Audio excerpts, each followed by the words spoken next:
kuryente, tubig. Ano ba, ha? Yung anak mo, hindi pa nadede, wala pang gatas. Ano, hindi ka pa sisigot? Sumagot ka. Teka lang. Eh, ganun talaga eh. Nag-i-enjoy ako eh. Okay lang yan. Mamaya, uwi ako. Mangungutang lang ako doon sa tindahan. Ayan, hanggang kailan ka ganyan? Mi, bili mo ba ako isa? Abitin ako eh. Nagawa pa ang utusan? Kulang na isustekang inaano mo sa mga anak mo eh. Lalayasan ka na lang namin. Pag ganyan ka ng ganyan.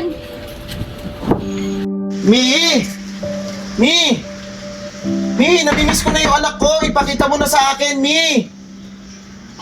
Mi, lumabas ka. Mi, ano? Namimiss ko na yung anak ko eh. Ano ginagawa mo dito?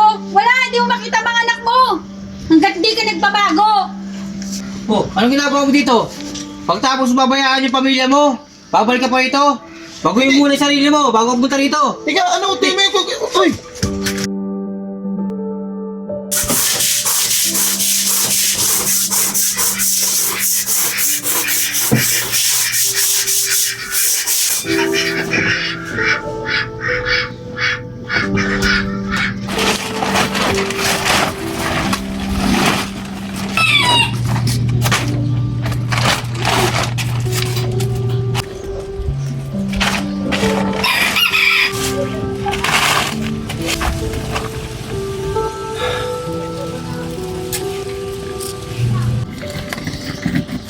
Oh, ano?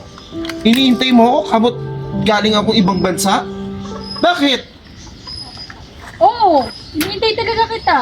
May mga anak ka sa akin eh. May mga anak?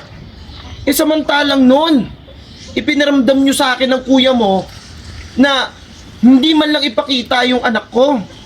Nalulungkot ako, naghihinagpis. Ang sakit sa pakiramdam at pagtitiis ang naramdaman ko sa ibang bansa. Tapos, ganyan? Kamot meron ka ng pakinabang? Bakit? Ikaw lang ba ang nagsakripisyo? Ikaw lang ba ang nagtiis? Ikaw lang ba ang nagpakahirap? Oo nga eh. Iniisip ko nga yung mga nangyari. Pero sige, kalimutan na natin yung lahat.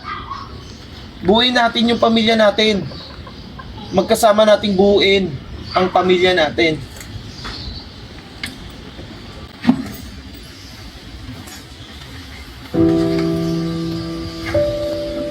Dumadating talaga yung panahon na nasa huli ang pagsisisi.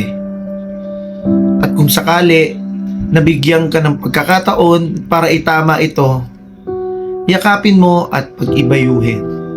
Lalong-lalo na kung meron kang mga anak na maaapektuhan. Kung nagustuhan nyo ang video na to, comment down below at kung sakali ay mag-share kayo ng mga istorya na pwede naming gawin. At sana, i-share nyo na rin ang video na to dahil malaking tulong para sa amin.